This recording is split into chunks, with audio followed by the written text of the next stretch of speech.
अस्सलाम वालेकुम dear participant. आज के इस वीडियो लेक्चर में मैं आपसे डिस्कस करूंगा कि यूनिट रूट टेस्ट किस तरह अप्लाई करते हैं। ठीक है, तो यूनिट रूट टेस्ट क्योंकि पहले हमने डिस्कस कर लिया है। बेसिकली यूनिट रूट हमने 4 टेस्ट अप्लाई किए। ठीक है, तो वो अब मैं फर्स्ट ऑफ ऑल आपको बताता हूँ। पहले हम जो है ना डेटा अपना ले जाते हैं। ये मेरे पास डेटा है। फॉर एग्जांपल ये एक जर्मनी एक कंट्री है, उसका मेरे पास डेटा है। तो इसमें देखें 1985 से लेके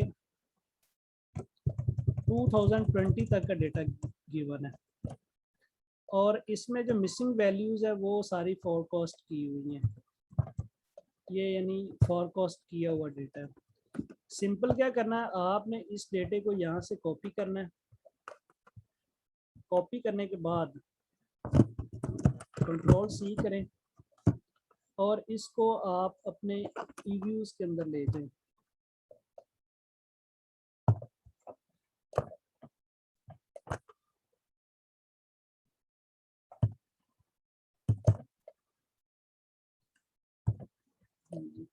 ये ईव्यूज मैंने ओपन किया है। तो सबसे पहले ये पूछ रहा है क्रिएट अ न्यू ईव्यूज फाइल। यहाँ से मैं स्टार्ट डेट करूँगा तो ये 1985 से मेरा स्टार्ट हो रहा था और 2020 तक का डेटा है। मैंने यहाँ पे क्लिक किया है और ये ऑप्शन आ गया। जब आप ईव्यूज खोलेंगे तो एक कमांड बॉक्स आ जाएगी बिल्कुल ऊपर यहाँ पे, लेकिन मेरी जो कमांड बॉक्स है वो नीचे दी हुई है। तो बाय डिफ़ॉल्ट ऊपर ही आती है, लेकिन मैंने थोड़ी बहुत इसमें चेंजिंग की हुई है। तो इसमें आपने जस्ट लिखना है डेटा। डेटा लिखने के बाद आप इसको कर दें एंटर और यहाँ पे कंट्रोल V कर दें तो आपका डेटा जो है वो ईव्यूज में ट्रांसफ़र हो जाएगा। अब सबसे पहला जो काम होता है, आपने मॉडल सेलेक्ट करना है। तो मॉडल मेरा पहले मैंने ऑलरेडी सिलेक्ट किया हुआ है। फॉर एग्जांपल वो मैं कहता हूँ impact of the fossil fuel energy consumption on economic growth. तो इकोनॉमिक ग्रोथ हमारा डिपेंडेंट वेरिएबल है जो जीडीपी पर कैपिटा से मैं प्रेजेंट कर रहा हूँ। उसके बाद फॉसिल फ्यूल कंजम्पशन, ये मेरा मेन इंडिपेंडेंट वेरिएबल है। क्योंकि हम जीडीपी यूज़ कर रहे हैं तो इसलिए यहाँ पे हम लेबर और कैपिटल के वेरिएबल्स भी शामिल करेंगे। तो फर्स्ट ऑफ ऑल मैं आपको थोड़ा सा बताता हूँ यूनिट रूट किस तरह चेक करते हैं। फॉर एग्जांपल हमने फर्स्ट स्टेप पे जीडीपी पर कैपिटा ओपन करना है। तो ओपन करने के बाद आपने व्यू में चले जाना है। व्यू में जाके ये एक टेस्ट आ जाएगा यूनिट रूट टेस्ट। अब हम यूनिट रूट टेस्ट लगाते क्यों हैं? हम इसलिए लगाते हैं कि इसकी हम स्टेशनरी चेक कर लें। स्टेशनरी का मतलब ये होता है कि क्या ये एक कांस्टेंट स्मूथ के साथ डेटा मूव कर रहा है या फिर इसके अंदर कुछ ब्रेक्स हैं।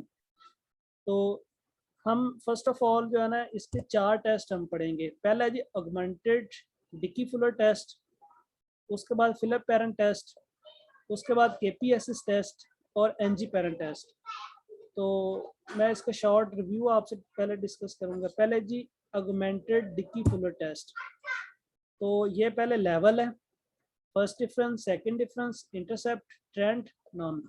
तो फॉर एग्जांपल ये लेवल पे है और यहाँ पे मैक्सिमम लैग लेंथ आपने 1 पुट कर लेनी है कि मेरा इसमें सपोज 1 जो है ना वो लैग लेंथ है। जब मैंने पुट किया है तो यहाँ पे टी स्टैटिस्टिक्स की वैल्यू आ गई, वो -2.13 है और इसके नीचे जो वैल्यूज़ है वो क्रिटिकल वैल्यूज़ हैं। तो इसको सिंपल मैं पेंट ओपन करता हूँ आपको समझाने के लिए।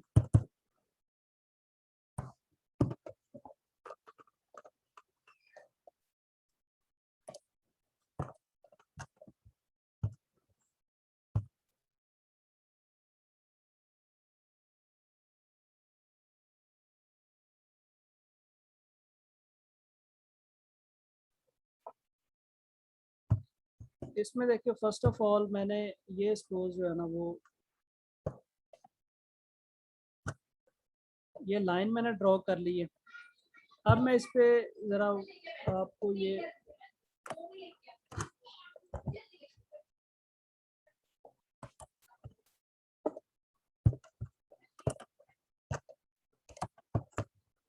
ये मेरे पास सपोज लाइन है, मैंने इसको पेड़ में इधर ड्रॉ कर ली है।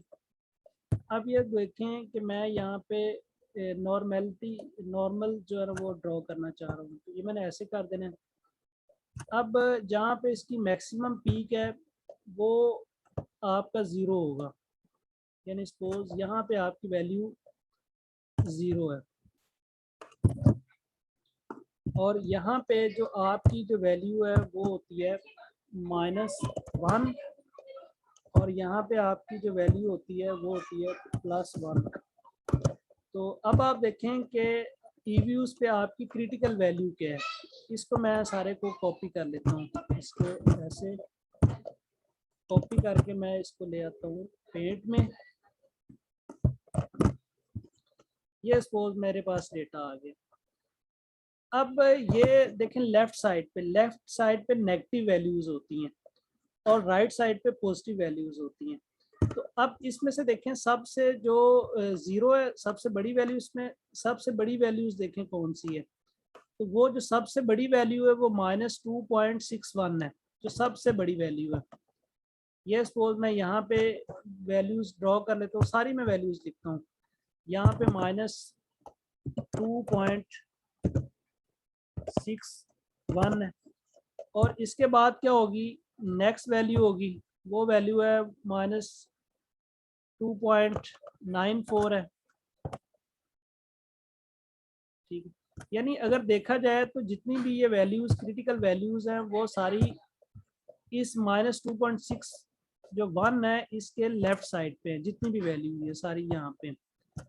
तो ये वाला जो एरिया है, इस एरिया में अगर वैल्यूज आ जाएं तो इसको हम करेंगे वी रिजेक्ट H0। यहाँ पे हम करेंगे वी रिजेक्ट H0। और ये वाला जो एरिया है -2.61 से इधर वाला जो एरिया है, इस पे हम करेंगे एक्सेप्ट H0। Accept H0। अगर हम देखें तो इसका जो ADF टेस्ट है यूनिट रूट के ऊपर लिखा हुआ है, ये इसका नल हाइपोथेसिस लिखा हुआ है। नल हाइपोथेसिस है GDP per capita has a unit root.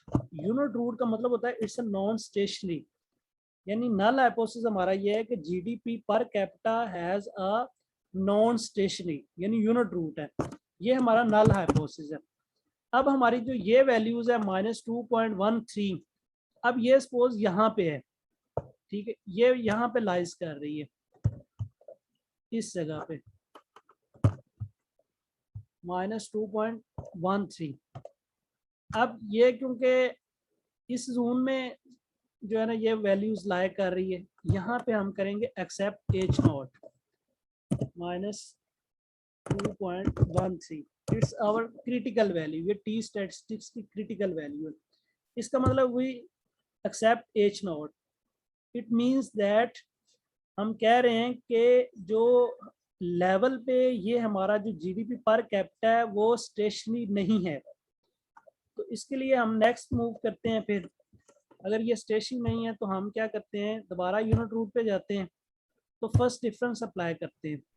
तो हम चेक करते हैं कि फर्स्ट डिफरेंस पे ये हमारा स्टेशनरी बन जाता है या नहीं। अब देखें ये अब जो क्रिटिकल वैल्यू है वो -4.55 है। अब आपने ये वैल्यूज भी इसी के ऊपर ही ड्रॉ करनी है इस तरह।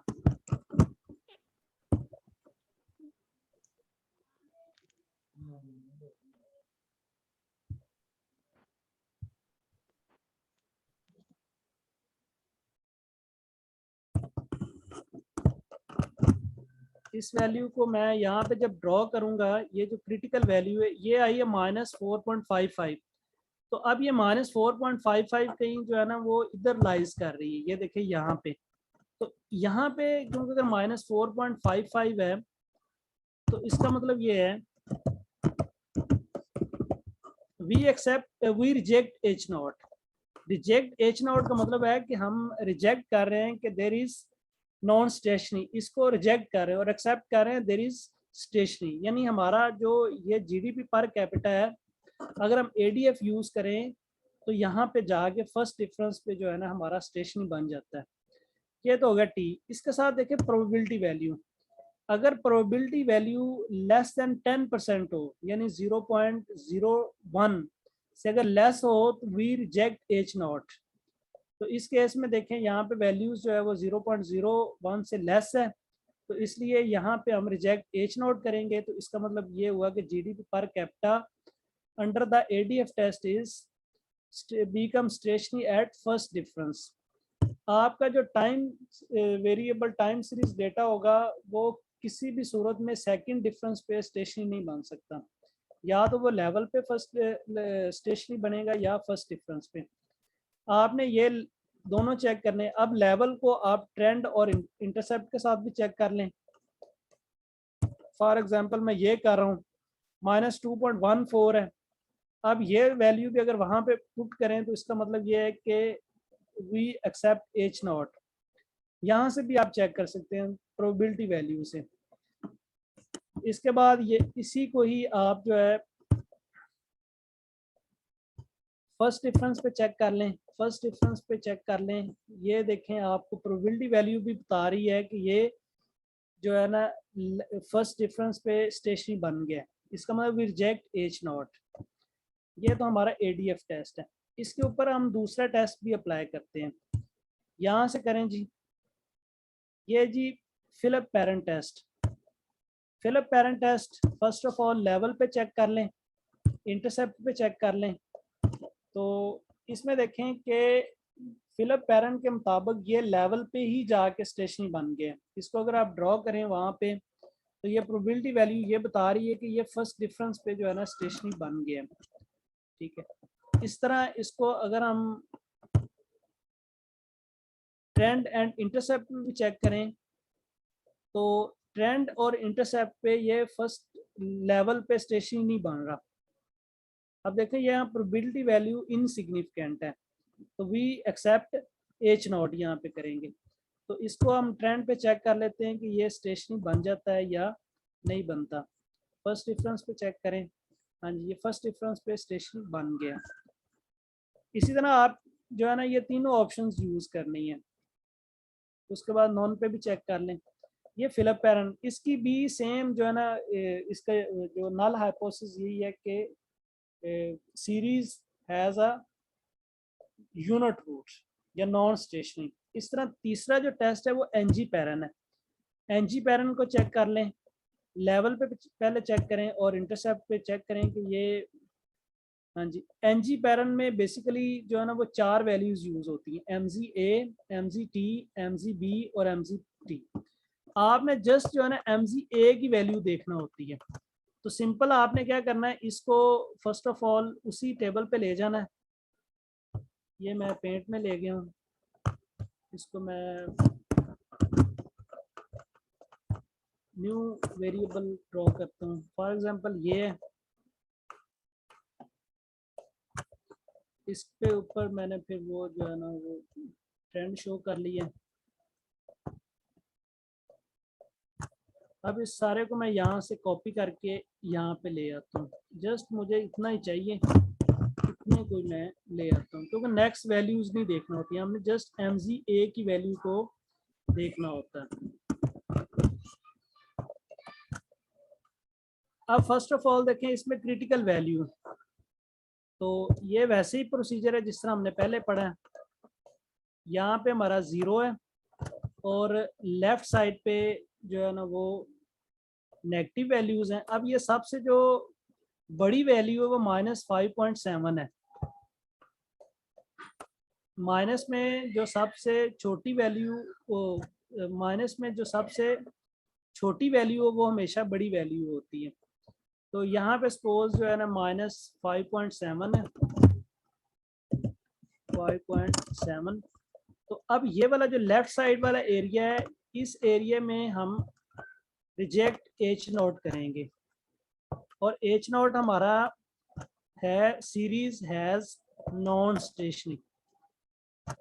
और ये वाला जो एरिया है इस एरिया में वी एक्सेप्ट एच नॉट। अब 0.75 है। अब इसको देखेंगे 0.75 कहाँ पे लाइज कर रही है, वो सपोज 0.75 यहाँ पे है। इस एरिया में 0.75 यहाँ पे लाइज कर रहे हैं, तो वी एक्सेप्ट एच नॉट। तो इसका एच नॉट को एक्सेप्ट करने का मतलब है कि लेवल पे ये जो सीरीज है वो नॉन स्टेशनरी है। तो हम इसको अब दोबारा जो है ना फर्स्ट डिफरेंस पे चेक कर लेते हैं। यूनिट रूट, फर्स्ट डिफरेंस या मैक्सिमम लैग लेंथ ये 1 कर दें, लैग लेंथ ज़्यादा नहीं लेने चाहिए। फर्स्ट डिफरेंस पे देखें हम -45 है।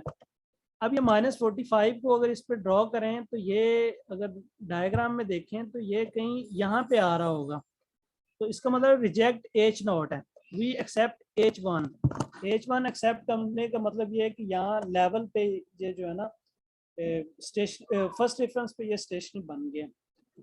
उसके बाद हम चौथे यूनिट रूट की तरफ चले जाते हैं। अब इसी पे ही हम KPSS यूनिट रूट यूज करते हैं।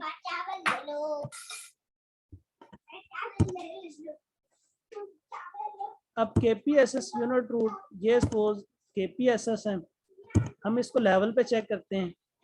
इसमें बस डिफरेंस ये है कि इसका जो नल हाइपोथेसिस है वो ये है कि GDP per capita is stationary. पहले जो हमने जितने भी टेस्ट पढ़े हैं 3 टेस्ट, उन सब में जो GDP per capita was a non stationary, बस ये उलट है, उसके हिसाब से देखना है।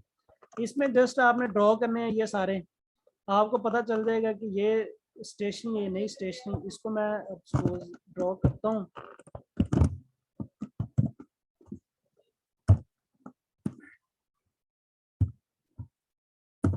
इसको मैं कॉपी करके पेंट में ले जाता हूँ।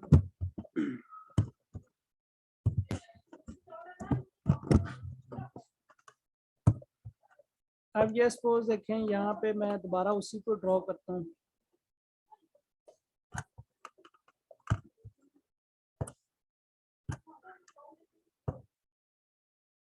अब ये यहाँ पे जो क्रिटिकल वैल्यूज हैं ये आपकी पॉजिटिव साइड पे हैं। यहाँ पे हम 0 प्लग करते हैं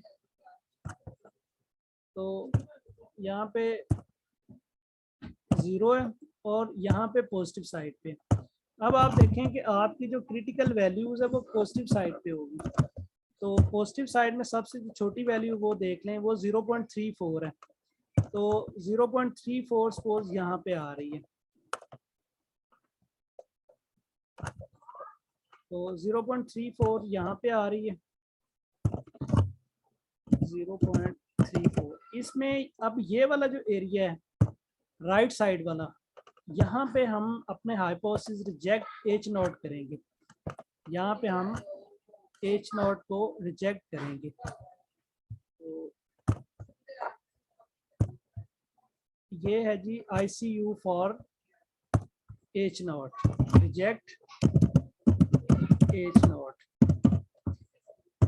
और ये वाला जो राइट साइड वाला लेफ्ट साइड वाला एरिया है, ये वाला जो एरिया है इसमें हम एक्सेप्ट एच नॉट करेंगे। ठीक है, अब ये वैल्यू 0.70 है। अगर 0.70 को चेक करें तो ये हमारी 0.34 है, तो ये यहाँ पे होगी, यहाँ पे है सपोज 0.7 यहाँ पे। तो इसका मतलब क्या है, वी रिजेक्ट एच नॉट। तो इसका मतलब रिजेक्ट एच नॉट का मतलब ये है कि हम अपना जो एच नॉट है उसको रिजेक्ट कर रहे हैं कि GDP per capita is stationary, तो इसको हम रिजेक्ट कर रहे हैं। तो इसका मतलब है कि ये लेवल पे नॉन स्टेशनरी है। इसको दोबारा चेक करें लेवल पे के इसके क्या रिजल्ट्स आते हैं, ये उलट है। अब 0.39 है, अगर 0.39 यूज करें हम यहाँ पे तो वो जो है ना वो भी सपोज यहाँ पे ही आता है 0.39। अब मसला क्या हो गया, हमने तो सेकंड डिफरेंस पे जाना नहीं है, तो ये तो 0.39 आ गया। तो आप क्या करें, यहाँ से इसके लैग चेंज करें फिर। ठीक है, यहाँ से जो लैग्स है यूज स्पेसिफिकेशन लैग्स यूज करें, कभी 1 करें इसका लैग, कभी इंटरसेप्ट करें, ट्रेंड करें। मकसद ये है कि आपका फर्स्ट डिफरेंस पे होना ज़रूरी है। ये देखें 0.26 आ गया। तो अब ये जो वैल्यू है 0.26, अगर इसको हम ड्रॉ करें तो ये लेफ्ट साइड पे आएगी, तो यहाँ हम रिजेक्ट एच नॉट करेंगे। तो इसका एक्सेप्ट एच नॉट कर लेंगे, सॉरी। तो इसका मतलब है कि ये फर्स्ट डिफरेंस पे ये हमारा स्टेशनरी बन गया। ये तो था कि हम डेटे की स्टेशनैरिटी किस तरह चेक करते हैं। अब हम कंसीडर करते हैं कि आपका जितना भी डेटा है वो सारा जो है ना फर्स्ट डिफरेंस पे जो है ना स्टेशनरी बन गया। तो फिर हम कौन सा टेस्ट यूज़ करेंगे? तो इस केस में हम यूनिट रूट जो जोहानसन को इंटीग्रेशन का टेस्ट यूज़ करते हैं। फॉर एग्जांपल मैं एक मॉडल डेवलप करता हूँ। हमने जो अज्यूम किया है impact of the fossil fuel energy consumption on economic growth, यानी जीडीपी पर कैपिटा हमारा डिपेंडेंट वेरिएबल है और फॉसल फ्यूल एनर्जी कंजम्पशन हमारा इंडिपेंडेंट वेरिएबल है। इसके साथ क्योंकि हम जीडीपी पर कैपिटा यूज़ कर रहे हैं तो इसलिए आपने लेबर और कैपिटल के वेरिएबल्स को लाजमी ऐड करना है। तो ये मेरे पास लेबर फोर्स टोटल दिया हुआ है और ये ग्रॉस फिक्स कैपिटल फॉर्मेशन दिया हुआ है, और इसके साथ मैं एक एक्सपोर्ट के वेरिएबल को भी शामिल कर लेता हूँ। ये मैंने कंट्रोल वेरिएबल शामिल किया हुआ है। इसको जस्ट आपने सब वेरिएबल्स को सिलेक्ट करना है। सिलेक्ट करने के बाद आपने राइट क्लिक प्रेस करना है। जब राइट क्लिक प्रेस करेंगे तो यहाँ पे ओपन आ जाएगा। जब ओपन के ऊपर क्लिक करेंगे तो open as a group, open as equation, as factor, VAR, ये सारे खुल जाएंगे। तो first of all open as group करना आपने। जब ग्रुप करेंगे ये ओपन हो जाएगी विंडो आपके सामने। सारे जो ये जो फर्स्ट वेरिएबल हमने क्योंकि पहले सेलेक्ट किया ये हमारा डिपेंडेंट वेरिएबल होगा और ये जो बाकी वेरिएबल हैं ये सारे हमारे इंडिपेंडेंट वेरिएबल्स होंगे। तो अब हमने जोहानसन को इंटीग्रेशन यूज करनी है। फर्स्ट आपने व्यू के ऊपर जाना है। व्यू के ऊपर जाने के बाद यहाँ पे आ गया को integration test.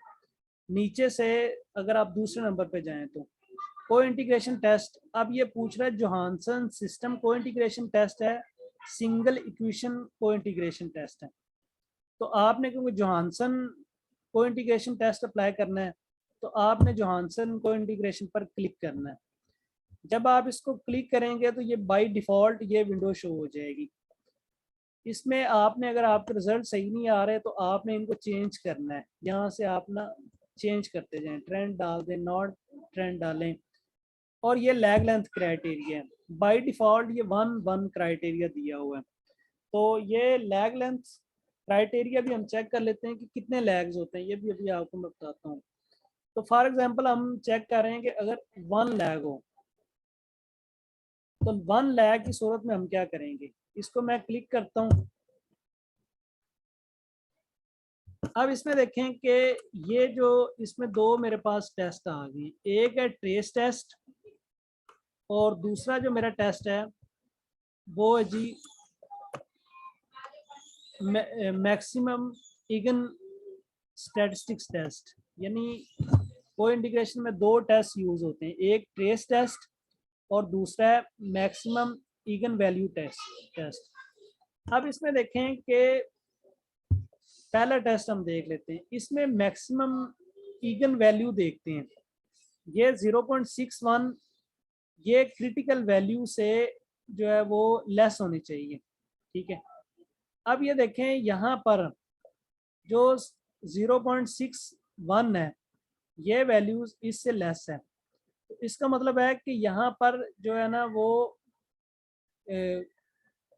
Trace test indicate 1 को इंटीग्रेशन इक्वेशन एट 5%। अब ये स्टार भी बता रहा है कि एक को इंटीग्रेशन इक्वेशन है, जबकि अगर हम ये देखें नीचे वाला टेस्ट, नीचे वाला जो टेस्ट है मैक्सिमम इगन वैल्यू टेस्ट, इसमें कोई भी स्टार नहीं लगा हुआ। इसका मतलब है कि यहाँ पर कोई भी को इंटीग्रेशन इक्वेशन एग्जिस्ट नहीं कर रही। यानी हमारा जो ट्रेस टेस्ट है वो हमें ये बता रहा है कि लॉन्ग रन आपका एग्जिस्ट कर रहा है, जबकि ये जो मैक्सिमम इगन वैल्यू टेस्ट है ये हमें बता रहा है कि आपका लॉन्ग रन टेस्ट एग्जिस्ट नहीं कर रहा। इसका मतलब है कि यहाँ पे थोड़ा सा शक पैदा हो गया। तो इसलिए आप दोबारा वापस जाएं उसी टेस्ट पे। दोबारा ये आपका फेल हो गया, आपने क्या करना है, दोबारा जाना है को इंटीग्रेशन जोहानसन टेस्ट पे। मैं लैग पहले 1 लिया था, अब मैं लैग 2 यूज करता हूँ। ये यहाँ पे मैंने 2 यूज कर लिया। अब मैं चेक करता हूँ कि यहाँ पे क्या सिचुएशन है।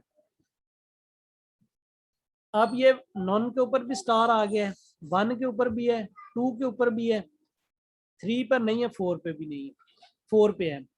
अब इसका मतलब ये है कि देर 3 को इंटीग्रेशन इक्वेशन एग्जिस्ट कर रही हैं। ट्रेस टेस्ट हमें बता रहा है देर एग्जिस्ट 3 को इंटीग्रेशन इक्वेशंस। ठीक है, तो इसमें देखें आपने ट्रेस टेस्ट देखना है कि इसकी वैल्यू जो है वो क्रिटिकल वैल्यू से ग्रेटर होनी चाहिए। ये 104 ग्रेटर देन है 69 से, 62 ग्रेटर देन 47 से है, 34 ग्रेटर देन 29 से। यहाँ पर देखें तो 15 जो है वो इससे लेस है, तो इसलिए ये हमारी को इंटीग्रेशन थर्ड पे नहीं है। फोर्थ पे 6.4 ग्रेटर देन है, तो ये को इंटीग्रेशन इक्वेशन एग्जिस्ट कर रही है। ये मैं अभी आपको बताता हूँ ये को इंटीग्रेशन इक्वेशंस क्या हैं जी, बेसिकली क्या अंदर क्या बता रहे हैं। अब ये नीचे वाला मैक्स इकन टेस्ट बता रहा है कि आपकी 2 को इंटीग्रेशन इक्वेशन एग्जिस्ट कर रही हैं। 1 नॉन पे भी एक ऑप्शन है, 41 ग्रेटर देन है 33 से, ऑलमोस्ट पे 28 ग्रेटर देन है 27 पे, तो बाकी ये 18 लेस देन है 21 से, यानी एटलीस्ट 2 आपकी को इंटीग्रेशन जो इक्वेशन है वो एग्जिस्ट कर रही है। अब बेसिकली हमारा जो मॉडल था वो इस तरह है, मैं इसको आपको दिखाता हूँ।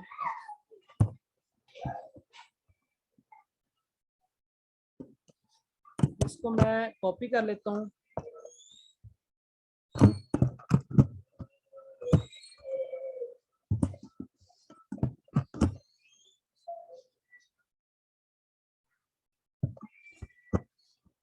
अब बेसिकली हमारा जो मॉडल था वो था GDP per capita is function of fossil fuel energy consumption, gross fix capital formation, labour force, और उसके बाद नेक्स्ट था एक्सपोर्ट, ये वेरिएबल था।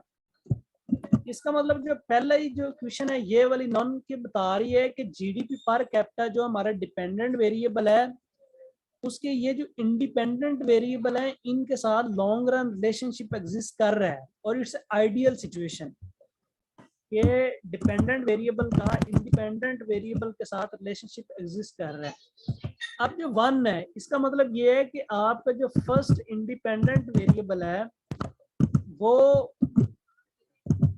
जो GDP per capita, gross fix capital formation, labour force, expo, यानी हमारा जो फर्स्ट इंडिपेंडेंट वेरिएबल है वो इनके साथ लॉन्ग रन रिलेशनशिप एग्जिस्ट कर रहा है। इसके बाद अगर हम थर्ड पे भी फॉर एग्जांपल ये सेकंड वाला भी एग्जिस्ट अगर कर रहा है तो इसका मतलब ये होता है कि हमारा जो ग्रॉस फिक्स कैपिटल फॉर्मेशन है वो GDP per capita, fossil fuel energy consumption और एक्सपोर्ट, उसके बाद लेबर फोर्स है,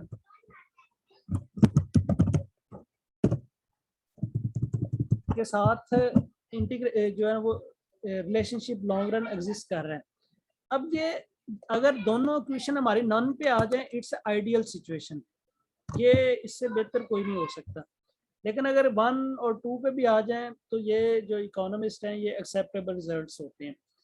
तो अब ये हमने जो है ना सिंपल ये तय कर लिया है कि यहाँ पे लॉन्ग रन रिलेशनशिप एग्जिस्ट कर रहा है।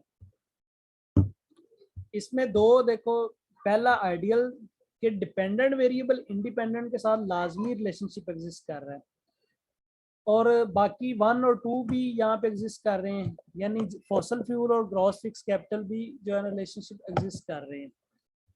अब हम दोबारा मैं उस पॉइंट पे चला जाता हूँ। अब ये तो लॉन्ग रन रिलेशनशिप की बात होगी है। अब हमने देखना है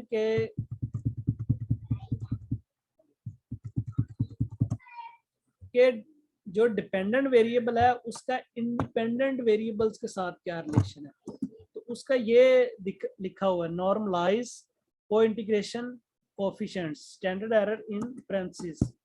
इसको मैं जस्ट कॉपी करता हूँ और वर्ड में ले जाता हूँ।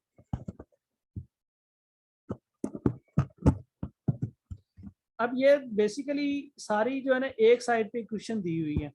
अगर इसको हमने सिंपल जीडीपी पर कैपिटा लिखना है तो इसको लिखेंगे ऐसे, ये माइनस साइन है तो दूसरी तरफ इक्वेशन के जाके प्लस हो जाएगा 0.034, उसके बाद इसका लेबर फोर्स का 0.88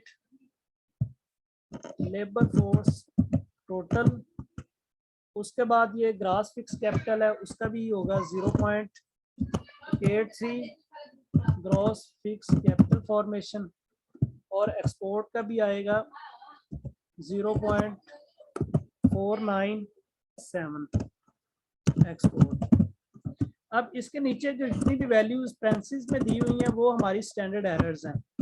तो पहली जो वैल्यू है वो 0.33 है, और जो दूसरी वैल्यू है वो है 0.18,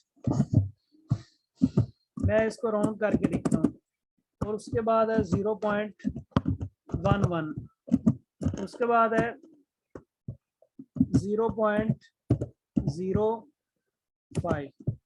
अब हम चेक कर रहे हैं कि हमारा कौन सा वेरिएबल सिग्निफिकेंट है और कौन सा वेरिएबल इनसिग्निफिकेंट है। तो फॉर एग्जांपल मैं इसको पहले को चेक करना चाह रहा हूँ, तो हम ये टी स्टैटिस्टिक्स का फार्मूला लगाएंगे। तो टी स्टैटिस्टिक्स का जो फार्मूला होता है वो होता है T is equal to standard error divide by beta coefficient divide by standard error, यानी जो आपका बीटा कोफिशिएंट है वो डिवाइड बाय स्टैंडर्ड एरर। तो ये हमारी टी की वैल्यू यहाँ से कैलकुलेट होगी। तो हमने सिंपल क्या करना है, 0.034 को डिवाइड करना है 0.33 पर। तो अगर हम ये डिवाइड करें तो इसका जो आंसर आएगा, ये आप कैलकुलेटर पे सिंपल कर लें, 0.033 डिवाइड बाय 0.33, तो ये आ गया 0.10। अब हमें पता है कि t की जो वैल्यू है वो अगर ग्रेटर देन 2 हो, अगर ग्रेटर देन 2 हो तो it's show the significance level. तो इसका मतलब है कि ये 2 से लेस है तो